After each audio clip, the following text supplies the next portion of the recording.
Food കഴിച്ച് ക്ഷീണം. എന്തു ചെയ്യാ സോ? ഈ പാതരാത്രിയിലാണോ ടേബിൾ തുടച്ചോണ്ടിരിക്കുന്നത്? ഇതിന്റെ കാലിൽ പിടിച്ചില്ലെങ്കിൽ നീ എന്നെ കൊണ്ട് നിന്റെ കാലിൽ പിടിക്കും. എന്തിനാ പറഞ്ഞല്ലേ സോ? പിന്നെ ടേബിൾ തുടച്ചിട്ട് ആ സിങ്ക് ഒന്ന് ക്ലീൻ ആക്കണേ. രാവിലെ അമ്മ വരും. എടി എപ്പം നോക്കിയാലും നിന്റെ അമ്മ നിന്റെ അച്ഛടി എന്റെ വീട്ടുകാർക്ക് വേണ്ടി നീ എന്തെങ്കിലും സ്നേഹത്തോടൊന്നും ചെയ്തു കൊടുത്തിട്ടുണ്ടോ? എന്റെ കൃഷ്ണ, നീ എന്നാണ് സോ കുട്ടം പറയുന്നത്? കഴിഞ്ഞ ആഴ്ച നിന്റെ അമ്മായിയമ്മ വന്നിട്ടുണ്ടായിരുന്നു ആണല്ലോ. ഞാൻ അവർക്ക് എന്തെല്ലാം ഉണ്ടാക്കി കൊടുത്തു.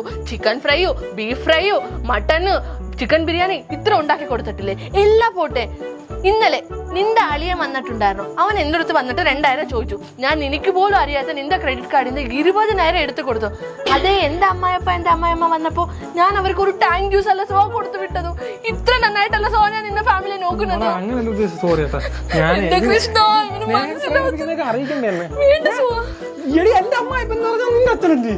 അയ്യോ എന്റെ ക്രെഡിറ്റ് കാർഡ്